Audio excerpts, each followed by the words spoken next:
Good afternoon, everyone. Welcome to NBAForward, presenting Money Talk Thursday with Darrell Green on how to monetize your passion. I'm so excited that you all are here today with us and just really being able to share your passion with him, learn different free resources and tools.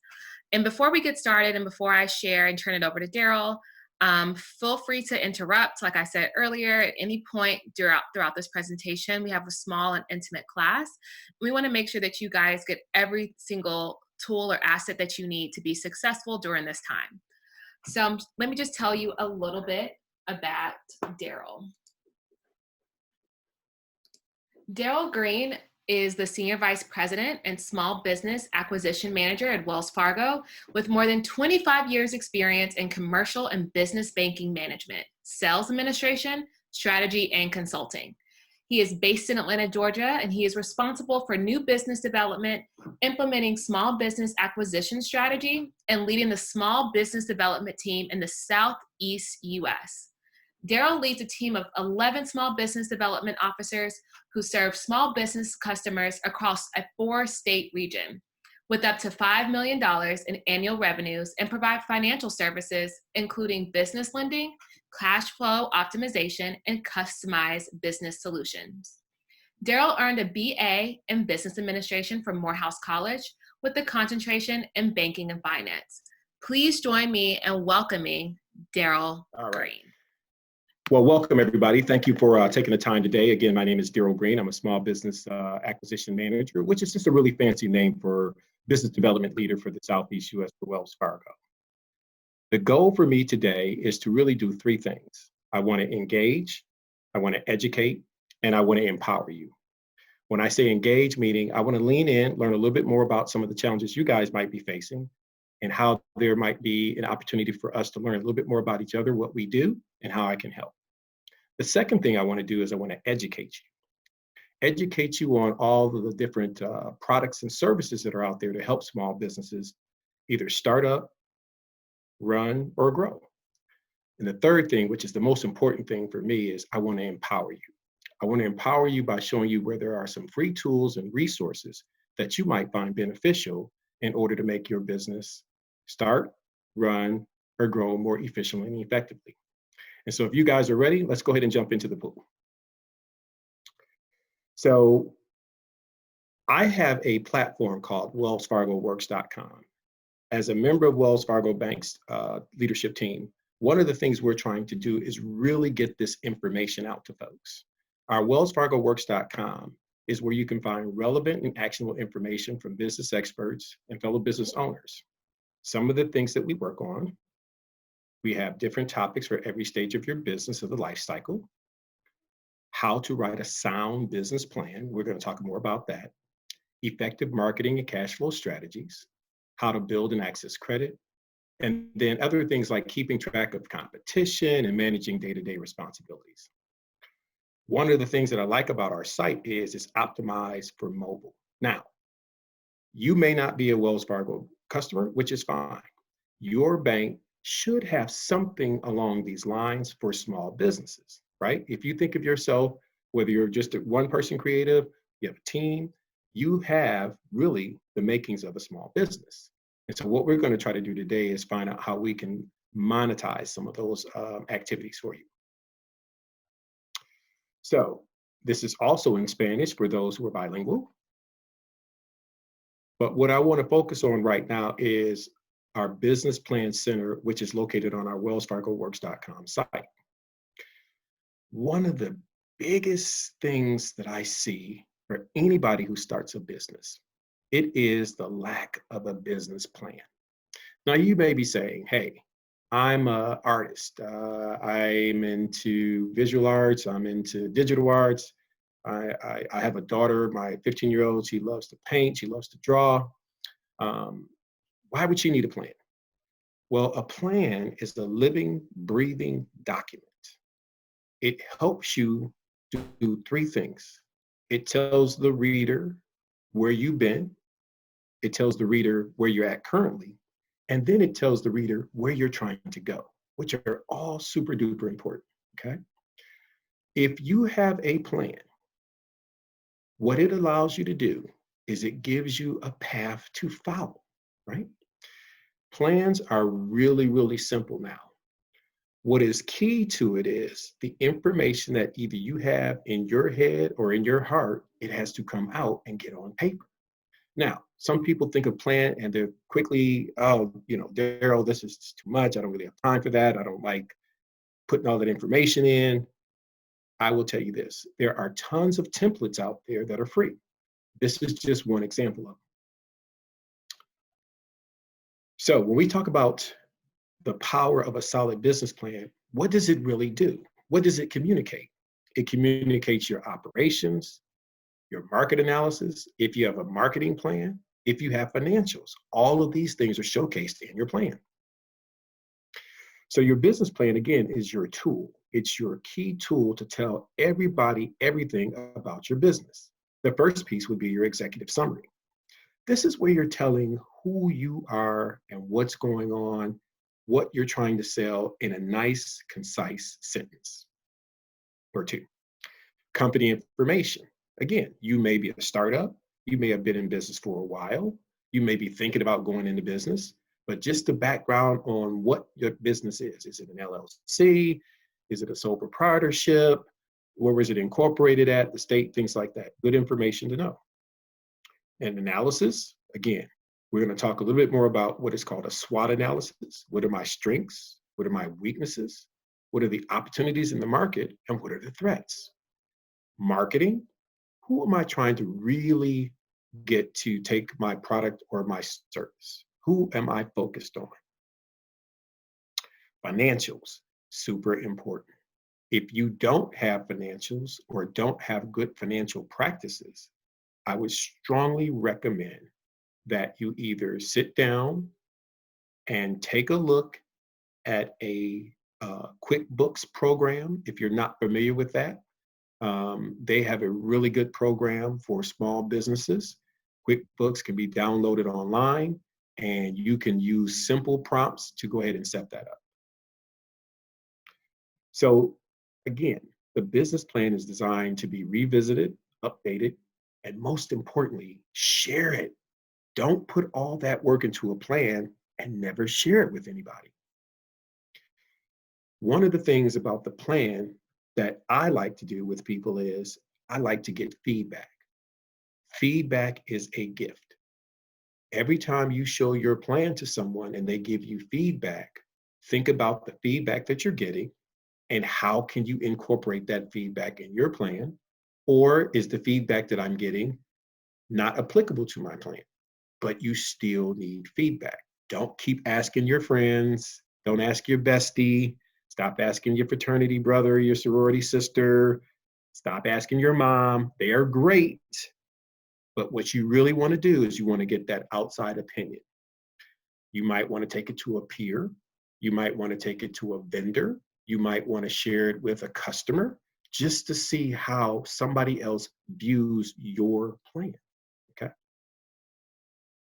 So one of the things that, before we go any further, Tiffany, can we kind of open it up to see if anybody has any questions about putting together a plan, what should go in the plan, or anything like that?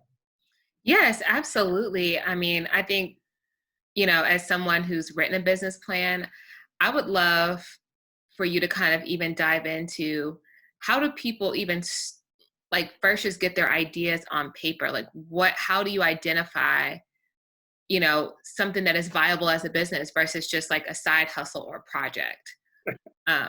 Because I, I think like that I, is like the key is like, oh, I can make money from this, but is this something that needs to really be a side hustle? And then Kim Estes just said, how do we access the business plan tool? And if I wanted to update my plan, is this a good tool for that? Two great questions. Let me start with Kim's question. So ideally, you can use any what they call a template. The SBA has a business plan template. Wells Fargo has one. I do believe our competitor banks, Bank of America, Chase, probably have some type of business plan template. If you have an existing plan, The beautiful part about this is you can go again to the wellsfargoworks.com site. I went to the business plan center. So let me see if I go back. Will it take me to the landing page? Yep. So I'm on the Wells Fargo Works site. I went to planning. Then I went to business plan center. And in the middle of the business plan center, in the middle of the page, the business plan tool is on the left and the competitive intelligence tool is on the right. So in answering the question, yes, if you have an existing business plan, you can go in here. This is completely separate from Wells Fargo. So no one will be calling you going, hey, I saw you created a plan, you ready for a loan? Nothing crazy like that. But what it does is it, by prompts, it forces you to put information in. It may ask you, tell me about the owners. Tell me about your product. Tell me about your market. Tell me about your team. And so this will prompt you to either transpose the information from where you have it now onto this plan, and then you can then just go in, log in, and keep updating the plan. The key is to get a plan somewhere and house it so you can continue to update it. This one you can print out and you can keep logging back in. It's optimized for, or I think it's optimized for mobile, tablet, and laptop. Now, Tiffany, your question was more centered around what to put in the plan or how to start. How to just start in general, you know, Okay. like decide when you really have a business or Okay, side hustle. That's right. That's right. All right. So I would say a good time to determine when the side hustle is going to become a business is when the side hustle starts to generate more consistent monthly income than your 9-to-5.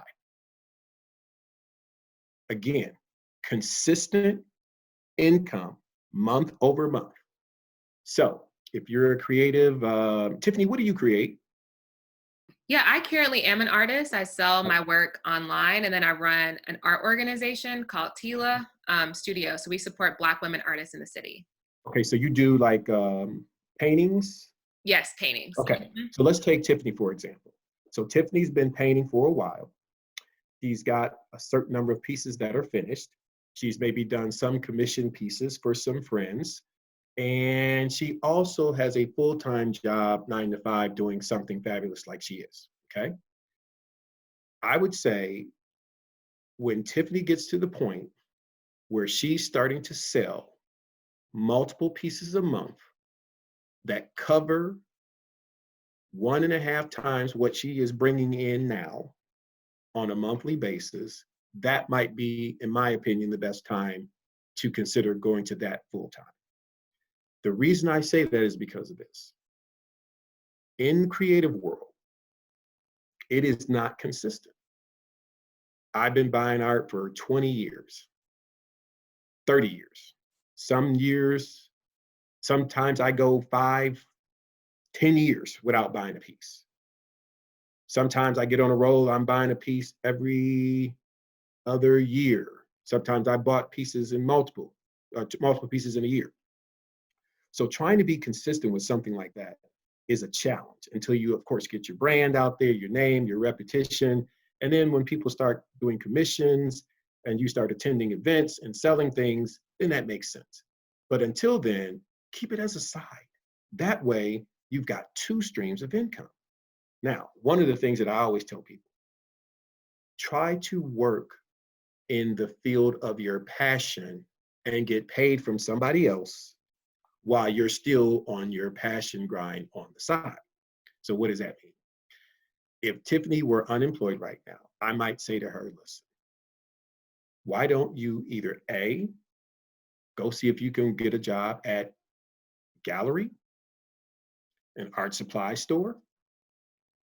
Why don't you and 4 or 5 of your friends get together and form a delivery service for art supply stores or Michael's or whatever? And what you're doing is you're staying close to your passion and you're getting steady income. You're also then learning how to run a business because you're going to have one-on-ones with your manager. Your manager is going to be having to do marketing of some sort or have an online presence. So what you're doing is you're getting a chance to really observe somebody else running a business, whether they own it or not, either managing that business or running that business, and you kind of observe on the side. How did they interact with that customer who was upset? How did they interact with that teammate of mine who was late or something? And you're observing and you're taking notes and you're working on your plan because now you see, okay, their internet presence is this. I'm going to be in this field, so I want my internet presence to be that. In the interim, I'm going to find 3 or 4 people and we're going to start kind of a quote unquote Uber to deliver because now in the pandemic, people can't get out to the art stores. So the art stores may be open, but the art stores have never had to deliver before.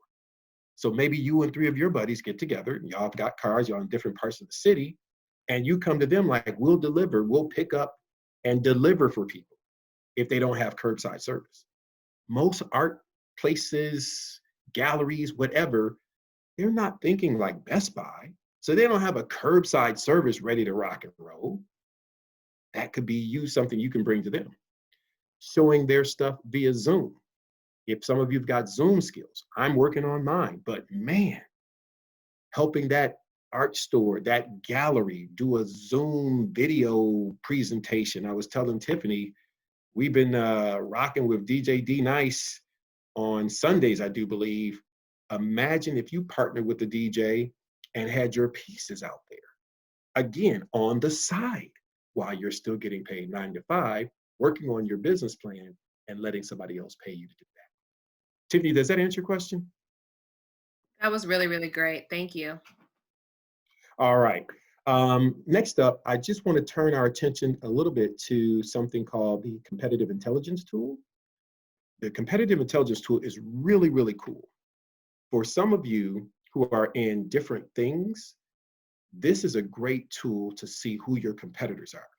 You can put in, for example, ART space deal, and you can find, so I'm just going to go in and pick out, let's see, art galleries, dealers, and consultants. And you can pick the smallest city you've ever been to in your life. Hopefully it's in here. If they have, I think, 1 traffic light, it will be in here. But I will just pick, let's see, let's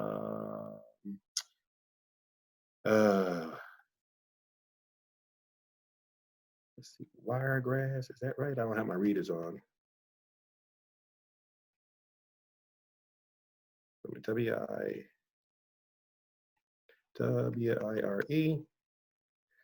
So Wirt, Minnesota. Now, if the system was working well, I would hit this button, start here, and it would start to look for all of the art galleries, dealers, or consultants that are in this small town, and they would show me within a 25-mile radius everybody whose NAICS code, whose business code is listed as an art gallery, dealer, or consultant. From there, I would be able to see, say, a list of 20 names, right? I'm not sure how big New York is, or Minnesota is, or what big city it's close to. It could be like, if you're in Atlanta, it could be like College Park is to Atlanta. But what I would be able to see is, I'd be able to see the names of competitors. And why is that important? Because if I'm going to open up an art gallery or becoming a consultant or even a dealer, and I'm in the area of Wirt, Minnesota, I kind of want to know who's my competition. I don't want to go out and pay somebody $3,000 for them to tell me, because Darrell Green just told me that Wells Fargo has a site that's going to be able to do that for me. So I know some of you A-type personalities have probably already pulled this up, and you can see right away that once you put that information in, it'll ask you for a revenue number and a year started. You can just make those up, but it should pull up 10, 15 names. Some of those names have websites associated with them. What I always coach my team around, I coach my team to use the site because it's free. They would go in, and let's say they're going to meet a landscaper in Wirt, Minnesota. They're going to go in and search every other landscaper. So on the way back from meeting that landscaper, they're going to stop in and talk to another landscaper. or they're going to see that person's site and get that person's name and then reach out to that person later at a later time. But that website gives you all kinds of insight into what somebody else is doing so you can see how you want your site to be set up. So the competitive intelligence tool and the business plan tool are the key tools on this platform that I wanted to show you. The only other thing I wanted to show you on this platform, and then I'm going to really open it up for questions, centers around credit. Now, one of the things that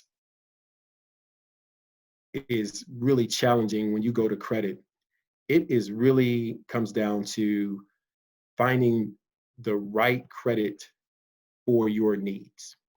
One of the biggest mistakes I've seen in my 33 years of banking is people use the wrong credit facility to purchase the wrong thing. If you are looking to cover day-to-day expenses, operations, buy supplies, purchase inventory, to be creative, a laptop, paying your Georgia Power bill, whatever bill you're paying, those are operating expenses. And they should be tied, if you need it, to a working capital line of credit or a credit card of some sort. Short-term in nature, whenever you get your money in, you want to turn around and pay that off immediately because it's just accruing interest at a very high rate. If you wanted to deliver something and you needed a delivery van, you would want to go out and get a term loan, 4 or 5 years, whatever terms that you're comfortable with from a repayment standpoint. Why is this important? A lot of business owners get access to credit. They'll come to me or one of my gals, get a $50,000 line of credit, $500,000 line of credit, $5 million line of credit, and start buying the wrong stuff on it. You don't want to put a long-term asset like a car on a credit card. You're only paying interest. If you're not disciplined enough to pay principal, you'll go 4 or 5 years, truck won't be paid off, and you got issues. If you put that on a term loan, that would spread out over 3, 4, 5 years, then leaving that working capital free. So always understanding what it is I'm trying to do is super duper important. And there's something on here called the Credit Finder that would allow you to do that. Can you speak on, say, for example, I'm 31. I have student loan debt. I went to undergraduate at USC, got my master's at Sarah Lawrence. I bought a house 2 years ago. So I took out a loan. And typically what I found out through just starting a business that a lot of lenders, if you're a single member LLC, that, until you earn business credit, Right. everything has to fall under your own personal social security, even if you have a EIN number. So because my debt to income ratio, for example, they're looking at my overall credit history, I can't apply for a line of credit, even if my business plan speaks to the growth of my business. So how do you advise entrepreneurs who are sole proprietors or single member LLCs to grow or get access to capital if it's independent of credit? Because is credit always going to be in consideration when capital's on the table? Can you talk about that? Sure, absolutely. It's a very great question, and thank you for asking. So there are only 2 ways to grow. 2. That's it. Not 1, 2. The first is capital, right? Meaning either equity in or equity from somebody else in. Now, capital can be a form of debt. It can be a form of equity, okay? The other way is pure debt. One or the other. Home Depot, Lowe's, your favorite restaurant, they all started with either equity in or debt. Now, there's something called sweat equity, right? Which is the non-monetary stuff that you did to get this business going. The late nights, the hours, the sleeplessness, the stress, got it. But understand this. When you're starting a business, you are only going to be judged off your personal credit history. There is a low likelihood that you will get bank financing in year 1 or 2. It just is a very low likelihood. Banks do not historically finance startups. Got nothing to do with the color of your skin, the pigment, nothing. We just don't typically do startups. So, how do you start up? Now, if you have a business of some sort, there are micro lenders or alternative lenders out there. Okay. Um, my buddy Grace Frick, she runs an organization called Access to Capital for Entrepreneurs. Okay. Um, um, if you have receivables coming in, um, Laura Hodgson runs a company called Now, which will loan you money against a receivable. There are different types of ways of getting financing. I would do a Google search, right? There are micro lenders, there are alternative lenders, but the best source, and I'm just going to be honest with you, friends and family. They know you, they believe in you, and hopefully they can trust you, right? Now, if that's not an option, here are some ways to think creatively out the box. Not really knowing all the backsides of art and who you guys deal with, but if you were a cookie maker and you're trying to make cookies and you're making so many cookies a month and you're spending $1,000 buying flour from the flour guy, okay? You get a order for 3,000 cookies a month now. And all of a sudden you've got to buy $10,000 worth of flour. You don't have that kind of capital. But with a good business plan, you might be able to go to that vendor that you were spending $1,000 a month with and say, hey, I've got a contract to triple my output monthly. The contract lasts for 12 months, 18 months, a year, I don't know. I now need to buy, instead of $1,000, I need to buy $10,000. Depending upon your relationship with that business, with that vendor may front you the $10,000 worth of inventory in order to fulfill the order, and then you pay them something extra on the back end. Or you potentially could do what is known as a revenue share, meaning, hey, Mr. Vendor, for fronting that $10,000 worth of inventory, every dollar I sell of a cupcake or a piece of art, the first 35 cents of that goes to you. Or the first 75 cents of that goes to you, and I'll keep the 25 cents on the back end. Now, some of you may say, well, that's crazy. Is it? Because if you can't get financing from a bank, Big Mom and them don't have it.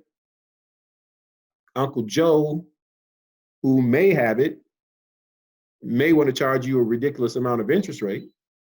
I would still look at it. Again, what price is too big in order to get your business moving? Remember that.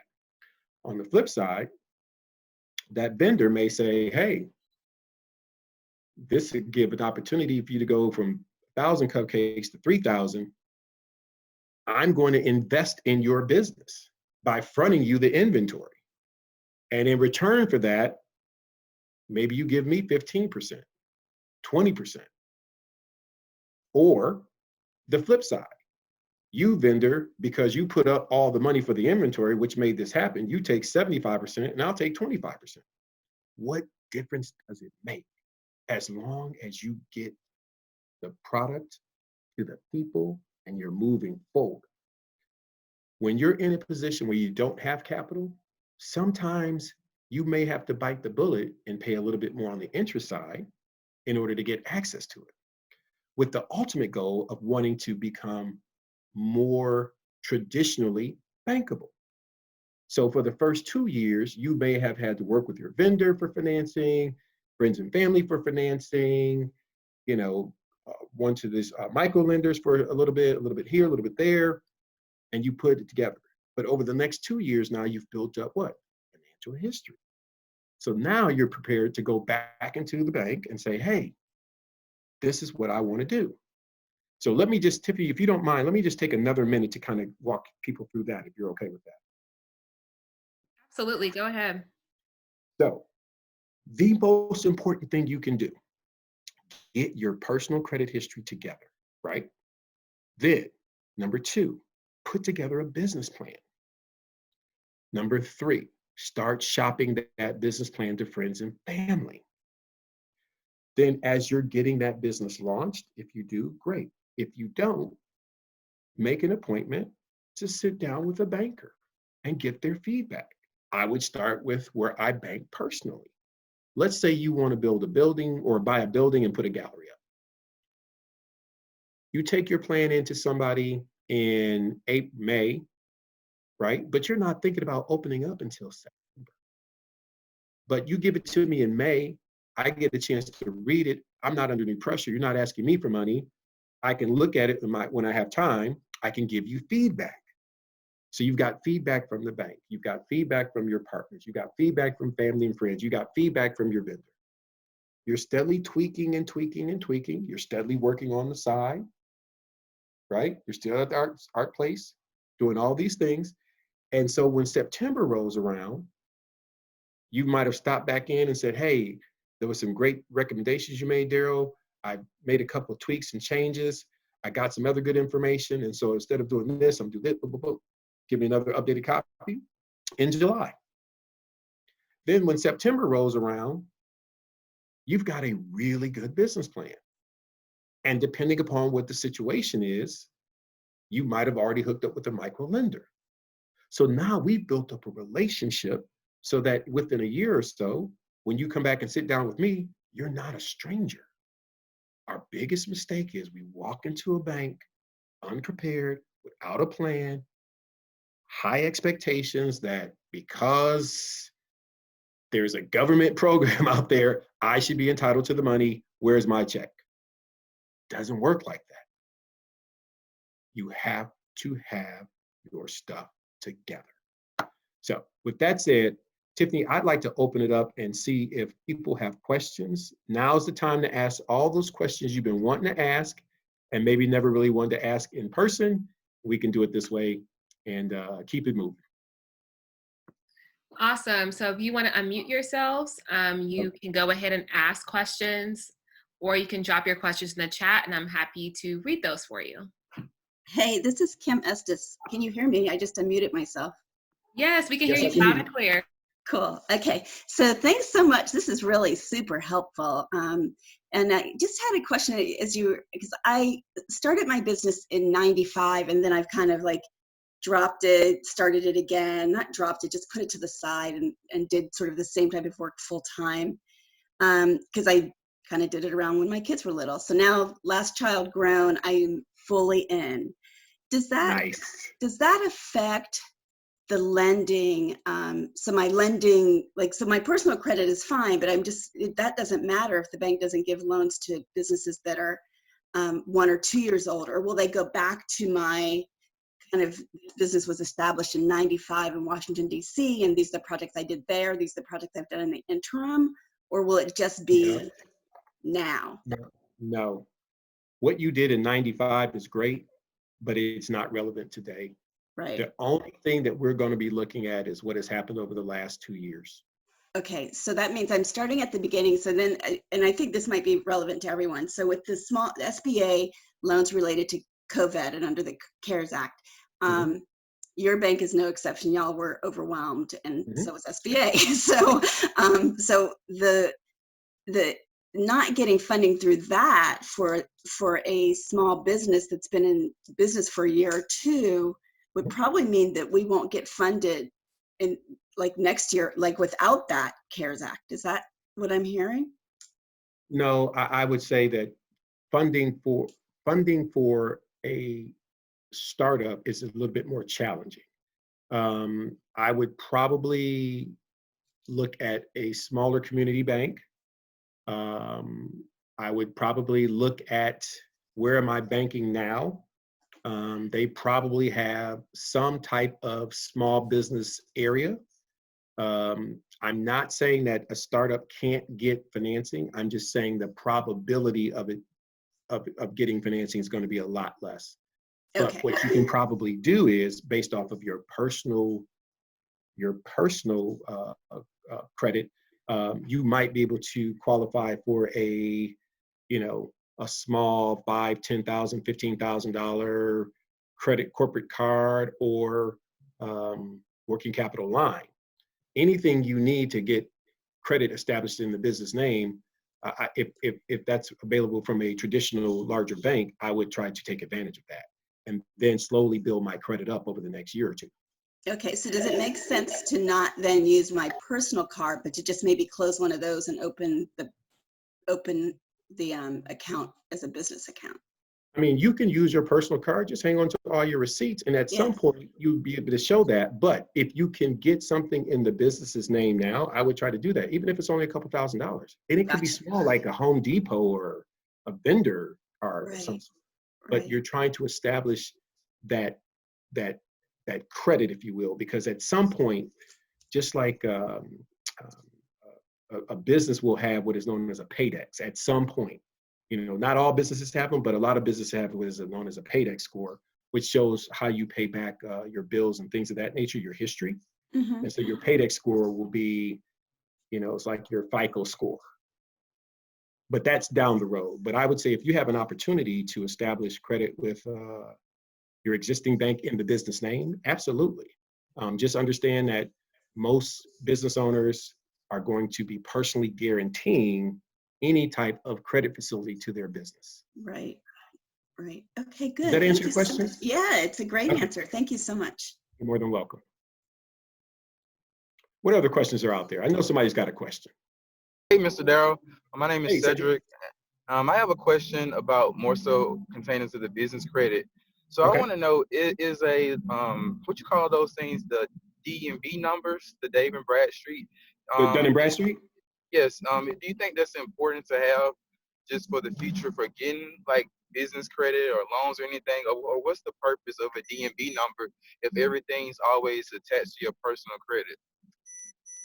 Well, D&B is it's really just a repository of information that business owners find comfortable going in and seeing about other business owners. It's almost a directory, if you will, and it does a snapshot of how you've managed your business. So it's important but it just depends upon your business and where you're at. Having a DUNS number or a D&B number is not critical, and I don't know if I'd really need to worry about that until I really got the business up and running. Which stage is your business at, if you don't mind me asking? Right now I've been in business for 5 years.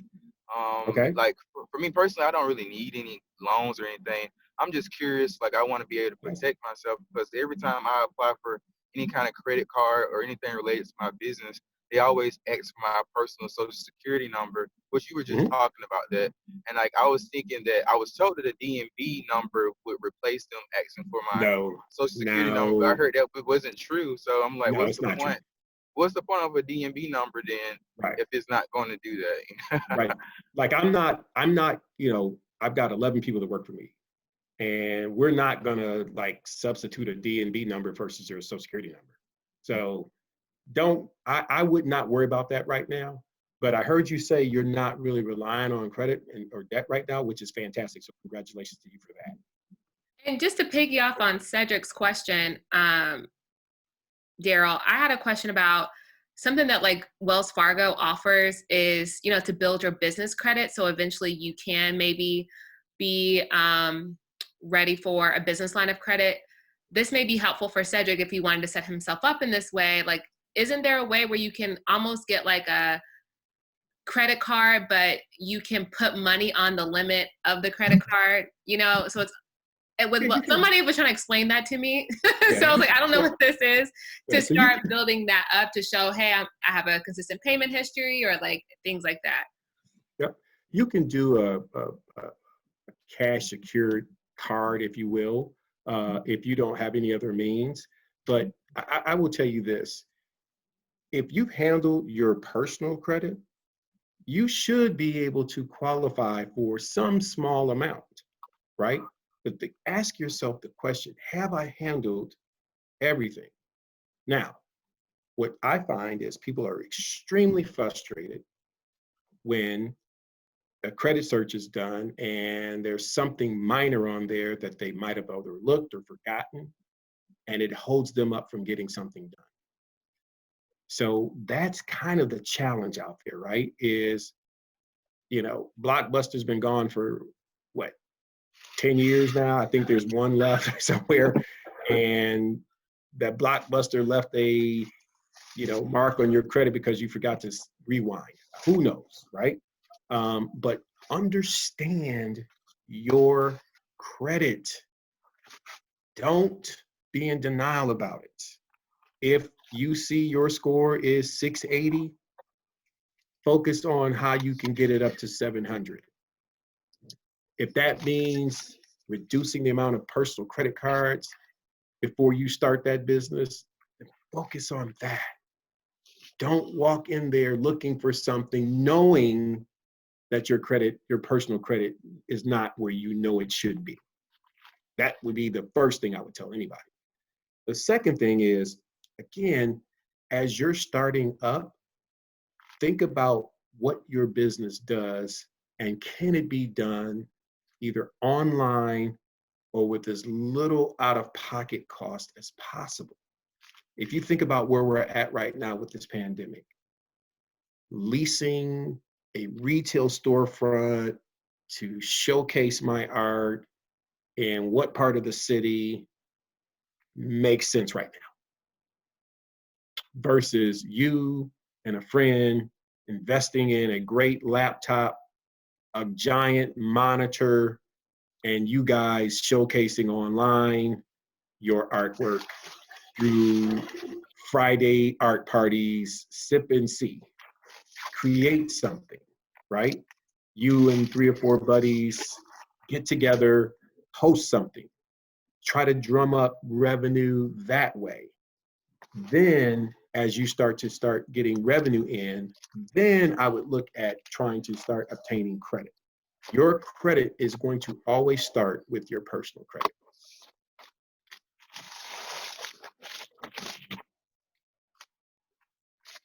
Cedric, did that answer your question? Oh, yes, sir. Well, for me, I'm not sure if Okay. Tiffany. Okay. For me, I'm not sure if Tiffany misinterpreted me, but I already have business credit cards. I was just saying for the separating from the personal account. Yeah. Right. So yeah, I mean, it's very difficult, especially when you're starting up, to separate. But at some point, once your business has been in business for a while and you're starting to crank out tax returns under the business name, your business should be able to get some type of credit. Again, wherever you're banking, wherever you keep your deposits, as long as you're managing your account right, after 1 or 2 years, I don't see why you wouldn't be able to qualify for $5,000, $3,000, $4,000, $5,000. And then again, take that, use it right, purchase your inventory, pay it down, pay a bill, pay it off, pay this, pay it off. You come back to the bank a year later, like I had 5, I really could use 10. They might be like, well, you know what? You qualify for 15. Here you go. Use that, boom, boom, boom. Then hopefully you come back after another year or so, I need 30. Well, you qualify for 50. And so you're slowly building it up. Don't wait until you're absolutely out of funds to start the process. Don't expect to run in anywhere, your friends, your families, your vendors, and expect them to have the same sense of urgency. This thing is about planning and building relationships. The better relationships you build now, the better you start your planning now, you'll be that much more prepared. So I like to think of the 5 Ps. Proper planning prevents poor performance.